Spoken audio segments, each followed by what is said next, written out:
Hello everyone, I hope you're all doing very well. Today we have the pleasure of reviewing or doing a buyer's guide for the Mi-8 HIP. And to keep this guide uniform with the other guides that we're doing in this playlist, we're going to base them on the following categories. 1. The capability, looking at the weapons, sensors, navigation and miscellaneous. 2. The visual effects inside the cockpit and outside of the cockpit. We'll be rating this 1 to 5, 1 being weak, 5 being very strong. And I will show in the video description a link to our completed sheet that shows the scores for all of the aircraft so that you can compare them against each other if you want. In that sheet it also has the scores from the other members of GR, so it's not completely biased to me. You can see other people's view on the same topics as well. 3. Sound effects inside the cockpit and the sound effects outside of the cockpit. 4. Interactivity and detail. So in the cockpit, how interactive is the cockpit? What buttons, dials, knobs can we pull and switch? How does it feel when we do that? What effect does it have on the systems? How highly are those systems detailed? Between 1 and 5. 5.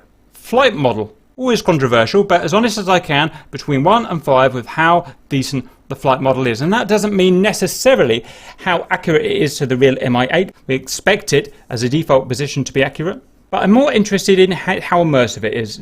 How does it fool our brains into thinking that we're flying a real Mi-8 and not a video game at the end of the day? Can we feel the weight of it? Can we feel the momentum of it? Can we feel the various effects of it? And that's what we're rating as the flight model. 6. Difficulty between 1 and 5. 1 being very easy, 5 being very difficult. This rating will not go to the final score of that aircraft because no one knows if 1 is good or no one knows if 5 is good. You know, it's different between everyone. Everyone doesn't want the same thing. And finally, a rough history of the aircraft, if it's had a lot of problems in its 6 or 7 year service life, or if it's been fairly trouble-free. Okay, welcome to the cockpit of the Mi-8. This is essentially a transport helicopter with a relatively decent ground attack abilities. So the first thing we'll do is look at the weapons. So we've got 6 pylons on the side weapons winglets here, and we've also got a gunner's position on the left side, front left of the helicopter, and a gunner's position on the rear side. In fact, I forget which is which. I think the PKT, yeah, this is the rear. You get a PKT 7.62 on the rear, and at the front, kind of just behind me here, we'll go and have a look at him when we're looking at the flight model. We've got a 12.7mm gun there. If we look at these pylons, on 1 and 6 we can have bombs, and we can carry a fab 100 kilo unguided slip bomb, or a 250 kilo version, or an illumination SAB 100 type bomb. Or pods, we can have the GUV AP30. This is a self-contained pod with a 30mm grenade launcher, somewhere between a grenade launcher and a cannon, but I think grenade launcher is a better description for it, and self-contained ammunition. It's a really good pod.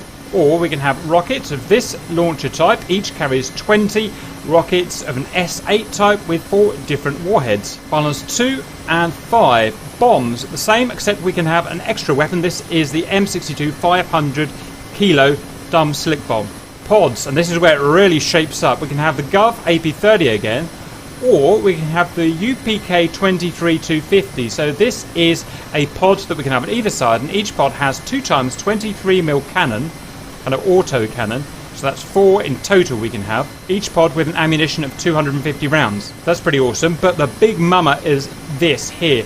The Gov Yak-B gunship. This gives us a pod on either side, and each pod contains, in the centre of the pod, a 12.7mm rotary cannon. And as well as that, each pod has mounted 2 times 7.62mm rotary cannons. So each pod carries a large caliber and 2 small caliber rotary cannons. You can fire the large caliber on its own, you can fire the small caliber on its own. Yeah, it's one of the most cool and satisfying weapons in DCS. So with 2 Yak-B gunship pods, that gives us 6 rotary cannons, if you absolutely have to destroy everything. Rocket pods, we've got the same armament. Pylons 3 and 4. Bombs and rockets the same. So it's a pretty good loadout. Regards actually deploying the weapons, the guns, the bombs, the rockets, the miniguns, everything. We've got a sight up here for the pilots, and we've got basic ranging that we can do with this sight, and as well as that, it's we can change the elevation of it or the depression of it, and we can deploy our various weapons through that.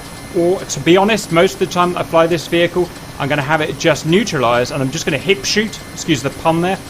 But I'm just going to use tracers to find where I'm shooting. But the ability for proper aiming is pretty much there. For the rear gunners, if I bring up my control, I've got the left-hand gunner and the back gunner. I can turn them to AI. Well, they're automatically as AI. I can ask them to hold, or I can ask them to return fire only, or I can ask them to free fire any hostiles, and they will do that of their own accord as AI, and they're relatively accurate. Or I can become the gunner myself as a human, and I'll show you that in a bit. In terms of its transporting ability, we can do proper model sling loading, so we can sling load from underneath the chopper cargo such as ammunition or fuel or timber or whatever. We can move that about and drop that wherever we want. That's modelled pretty much perfectly in single player. On multiplayer it still doesn't work very well at the moment. For single player it's perfect. As well as that, we can carry troops. If using the basic mission editing API of DCS World, we can carry troops and even light vehicles and SAMs. You can make it as realistic as you want basically. Or if you're using the CTLD kind of scripting add-on, that gives you extra functionality for moving logistics. In terms of sensors, we don't have a lot. There's no type of onboard radar, ground or air-to-air based. We do not have an RWR, so we have no real situational awareness of hostile radars. Regards autopilot, we've got a pretty comprehensive suite down here. Regards radios, we've either got 3 or 4 radios on this. I can't remember which. It's a long time since I've studied this module, but there are all sorts of radios for communication to serve the various radio frequency bands, including even a long-range radio, which I think it's the only DCS module to have a long-range radio. Regards navigation, there is no fancy INS or GPS on this. We have, if we jump over to the co-pilot over here, a ground Doppler system. If we look on the back of the chopper, you can see we have our Doppler magnetrons here. And this allows the ground Doppler navigation system to work. Now this is not an easy system to use. You have to really understand what you're doing if you are going to use ground Doppler navigation. It's not like the INS in a Harrier or a Hornet. You can't just type in a waypoint. You have to think about course deviations and drift and stuff like that. But it's beautifully period accurate, and if you're into history, it's really exciting stuff. Now, there is also an extra module you can buy for this aircraft. I think it's a GPS kind of system, even like a bit like this kind of system you get in your car. Now, it's the one module I don't have in DCS, so I can't tell you anything about it, but I believe that's something you can add to your Mi-8. Other types of navigation, we've also got ADF.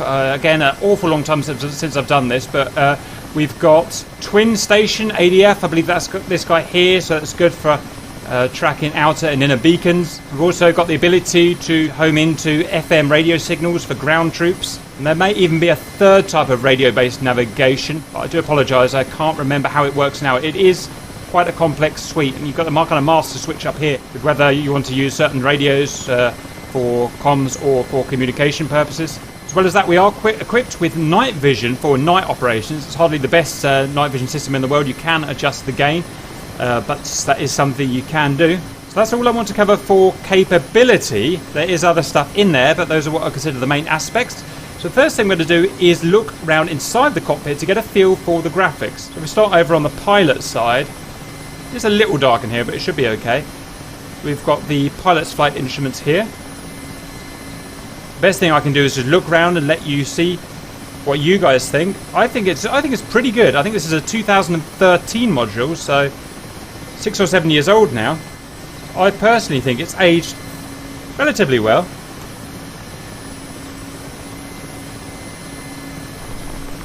I guess if you look down here, you can start to see its age. You can see the textures breaking up down here a lot as compared to the modern, you know, Tomcat and Hornet and so on.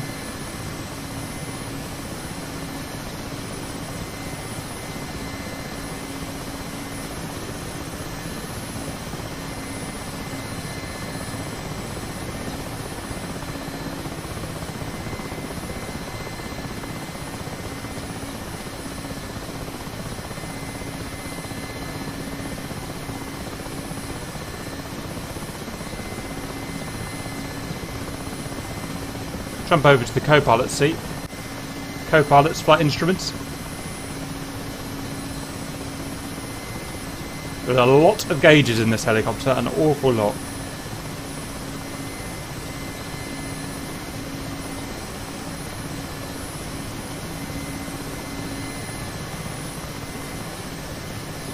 Yeah, and looking a bit sparse around here nowadays. Memory, I think that's the long-range radar. Really interesting piece of kit. Oh, I didn't measure the countermeasures. We've got a countermeasure suite here. I believe it's flare only, but it is pretty programmable. Reminds me of the suite in the KA50.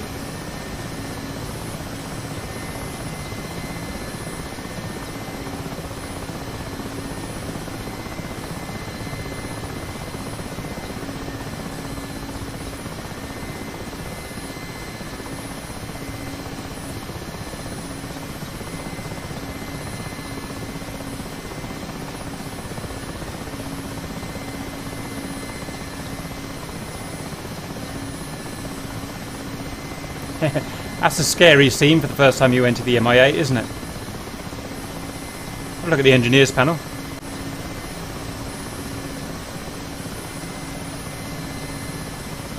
So it's okay. The visibility from the pilot or anyone in the cockpit's position is excellent. Beautiful visibility in this aircraft.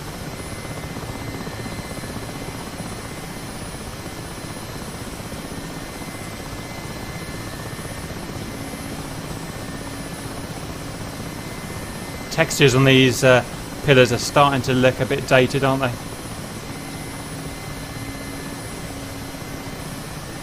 But it is fairly old.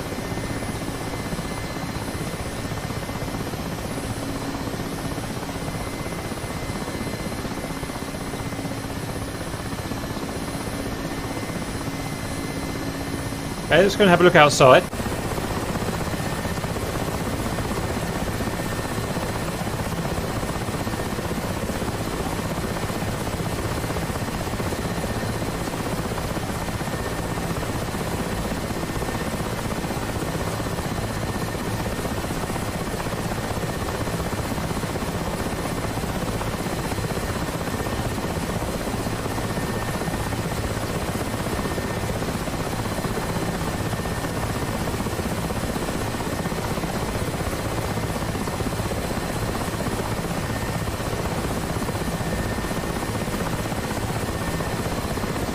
Whoops.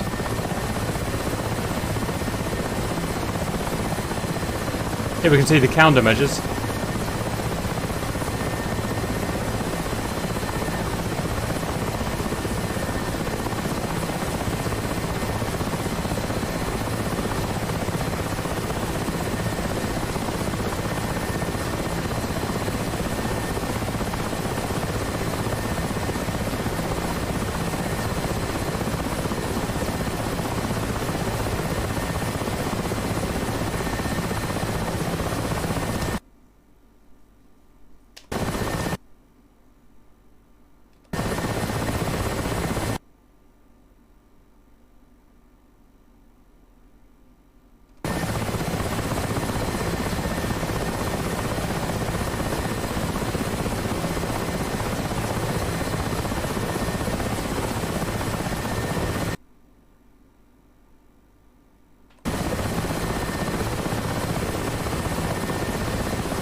So to give it a rating for visuals, inside it does look good, especially the dials, but it is starting to show its age, that said.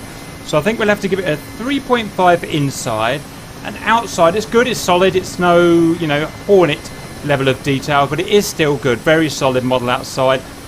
So I'm going to give it a 4 for outside. It's going to give us an average for the visuals of 3.75. Next we're going to look at the sounds, so we've pumped the sound volume up.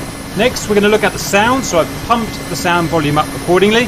And the sounds from my memory are pretty top notch. Inside everything sounds very good. Outside everything sounds very good. All the sounds are there that we need to hear.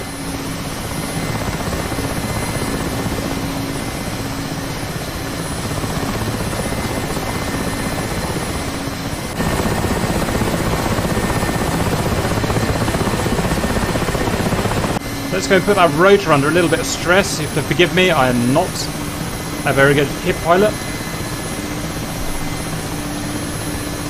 You hear the turbine struggling a bit as we start flying.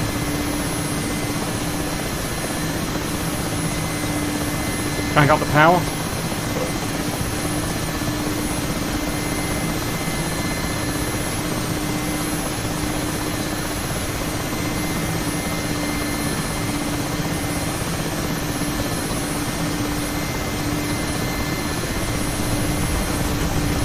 Got some buffeting there.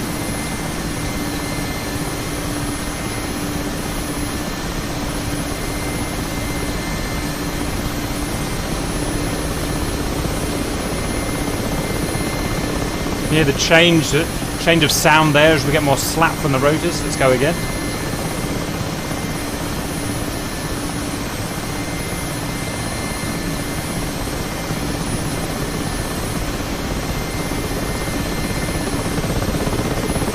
See what I mean? Sounds amazing.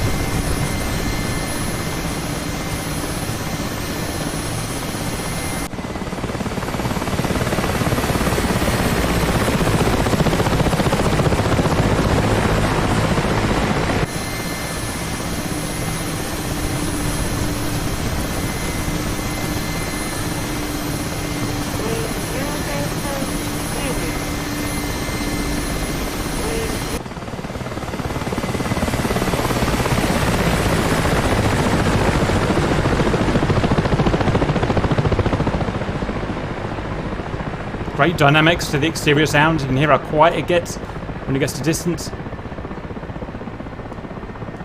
Try and fly an exterior view like this. It's going to be interesting.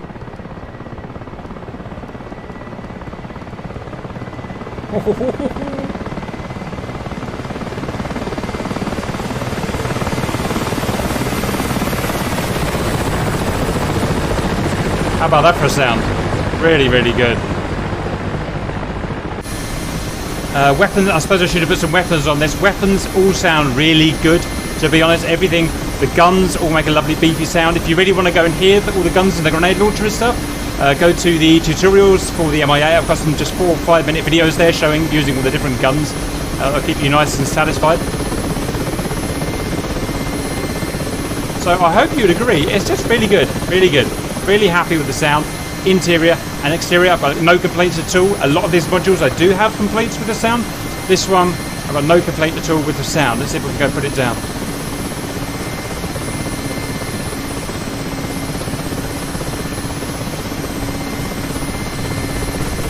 So to talk about a score for the sound, we're going to give it a good solid 4 out of 5, similar to the QE in the sound engine, I believe. Okay, so next I've got to talk about the interactivity and detail. Let me just turn the sounds down. So we're looking at the interactivity we have with the cockpit and the detail behind those systems, and I'd have to describe this as second to none, really. It is absolutely top notch in that just about everything I can remember works. Everything that can be clicked in the real helicopter can be clicked in this. Everything is adjustable, all the warning lights and whatnot work.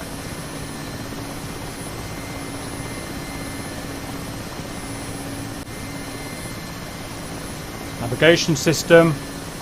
Oh, you know what? I'm not going to go and click every button. I think you're just going to have to take my word for it that it is excellent. I can't remember a single thing.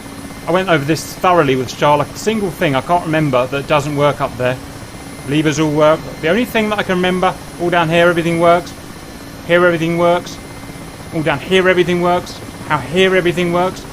Rheostat there works. The only thing I can remember that doesn't work, we go to the engineer.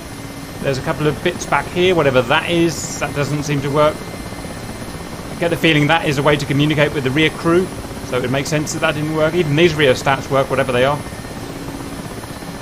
Oh, central lights. And so on. So in terms of interactivity, I think this is one of those rare beasts that is going to be 5 out of 5. There is so much to do in here. That's just advisory, I believe. It's a radio, isn't it? Yep, it's one of the many radios in here. Engine tests, all this stuff does stuff. Power system, everything does what it's supposed to. Heaters, wipers, all of this stuff works. Most of it I've never even touched. Haha, look, fire. Oh, whoopsie. Quick, put out the fires. That's funny. There's no fire. As well as that, we've got the crew member at the back that we can be. We'll show that in a minute. Weapons safety here, master arm, a really weird place to have it. Ah, that would explain why I couldn't use the guns the other day. I forgot about the master safety arm. Such an idiot. Unbelievable. Just kind of a stupid place to have it though, isn't it? Yeah, so interaction and detail, it is beautiful. You wouldn't want anything else to work in here. It's absolutely perfect. It's an easy 5 out of 5. One of those ones that's just easy to review.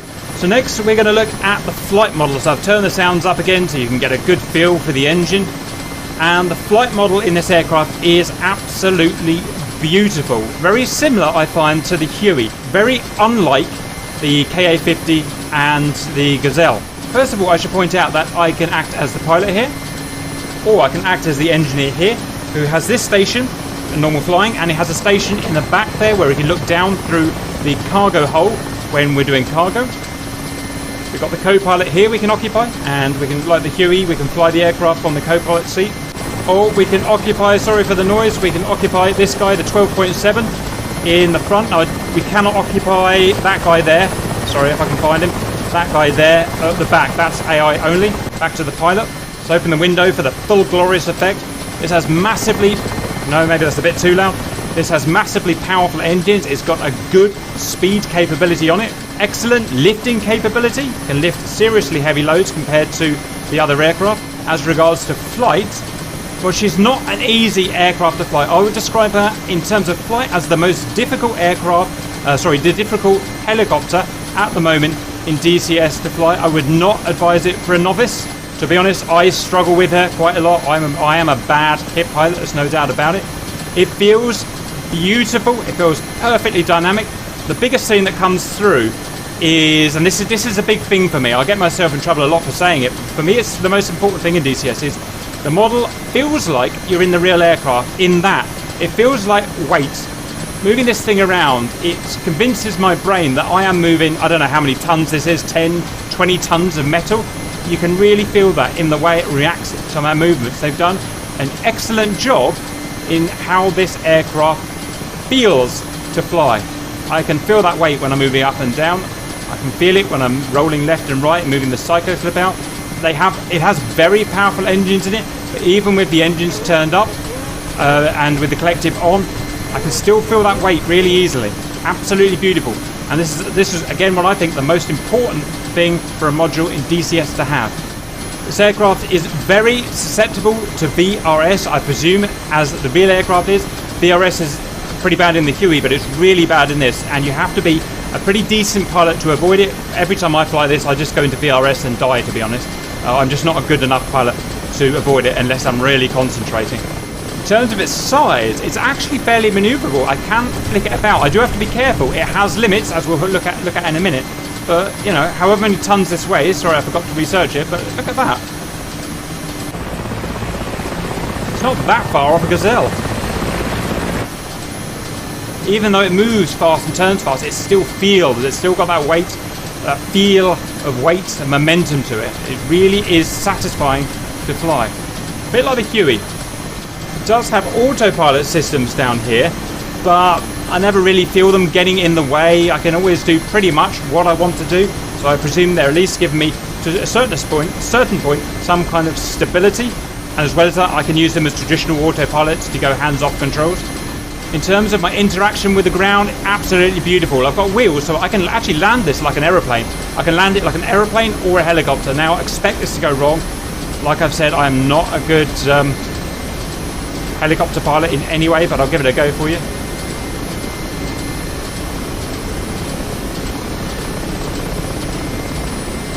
How about that, eh? Just trying to avoid dynamic rollover now. Not bad. Bang the collective up and up we go again. Loads of power in this thing. Loads of lifting power. It's absolutely beautiful. The instruments are pretty good. There's no HUD like in the KA-50, which makes that a lot easier to fly. But here we've got we've got a lateral movement sensor there. I don't know, drift meter. I don't know what the proper word for it is. And everything here does the job. So you can keep it pretty steady. If you're a decent pilot, you can keep it steady for your sling loading and whatnot. In case I didn't mention, I've forgotten the top speed, but it can go fast. It can go much faster than a Huey. About the same as a Gazelle, I think, and a little bit slower, I believe, than the KA-50. As with the Huey, various Extra features, I suppose I would call them. A model, auto rotation. You can auto rotate well. You can split the needles, spin the prop up freely by coming off the resistor, coming off the collective and whatnot. So all of that is just model pucker. Oh, coming into VRS now. You feel that buffeting? What else is there to say? There's nothing bad I can say about it. I can say that I die a lot in it, but that's my fault. It's nothing to do with the aircraft. I know what I need to show you. I need to show you jumping over here. Hey! How about that? Back to here. Hey! I'm not actually sure what happens if I go to the engineer. Let's find out, I suppose. Ready? Hey! Oh, that's not good. No, let's get rid of that. And I can go to... Stand by. I'm going to try. Go to... Come on, helicopter. Let me just get into some straight and level flight. I've been completely messing up. If you're wondering what those weird sounds are, it's because I was pressing all the buttons and messing around with things. That's probably why she's flying so badly at the moment. It's got a massive list to the right for some reason, but we'll see if we can fly still. This is controlled by a head tracking, this gun. Yes, sir. Yes, sir. Yes, sir. So when I become this guy here, the pilot becomes an AI pilot and just drives for me, which is great.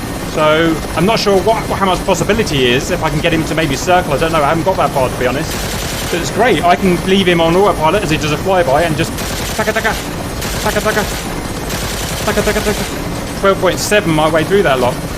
So that's all pretty awesome. There is not multi-crew facility, unfortunately, so it's only one human at a time. Maybe one day we'll get multi-crew. If we did, that would be great. I would just be that guy in the back all the time. I would be a mixture of the engineer and him.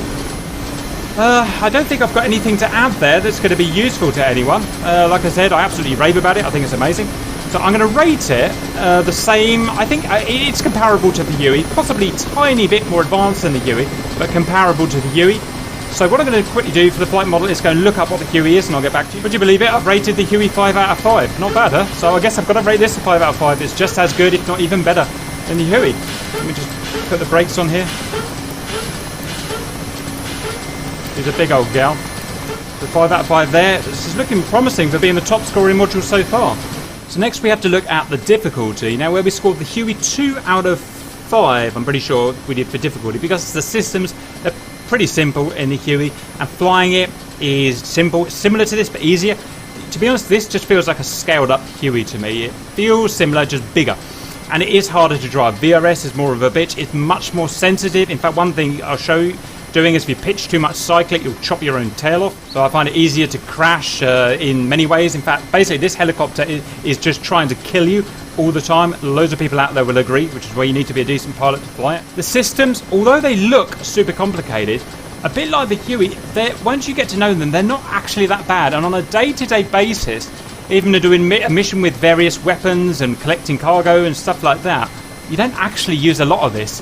It's a case, I think, where it looks a lot worse than it is. That said, it is quite a heavy study level sim, and there's a lot to it. There's a big manual, there's a lot of systems behind there. So really quite scaled up from the Huey in terms of systems, I think. So for difficulty, I think I'm going to rate it 4 out of 5. It's certainly not for a beginner. I may lower that another time. I'll have to have a think about it. But yeah, it's definitely not an easy thing, this. Next is the history. Now this module came out in 2013, I believe, so it's 6 or 7 years old. And the truth is that I just haven't learnt it until literally about a year ago or so. So I've had no involvement in its history, in how reliable this module has been, whether it's had lots of problems or not. You know what? I suspect it's not. It's a ED module, Bell Simtech, whatever they call themselves, and they're generally pretty bug-free. The only bugs I tend to find in them are the very kind of minor systems. So I would expect it's had a pretty decent life. I stand to be corrected. In fact, I hope you do correct me. You guys have flown this for years, obviously. Please let me know. Make comments if you can with rough dates, and then I'll put them in the YouTube. Other than that, I've got nothing really to say about the history. As a summary, so it's definitely not a starter plane unless you're really into high definition study level sims. Then there's definitely not a starter plane, but when you're ready for something like this, you're ready for these systems, it is incredibly rewarding once you've learned how to fly and not to burn your engine out or chop your tail off or whatever. That's all I've got to say. It was a pretty easy review. It's a pretty easy plane to review, I find. Nothing else I can think of mentioning at the moment, so what I'm going to do is try and end it in style. I'm going to try and chop my tail off, which I find fun because I'm a sadist.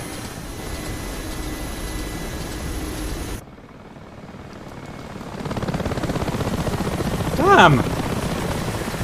When you want to do it, you never can. How incredibly frustrating. Well, that's a pretty good ending, right? We took out a 7 something, 07, whatever it is. Otherwise, I hope you enjoyed that, and see you later.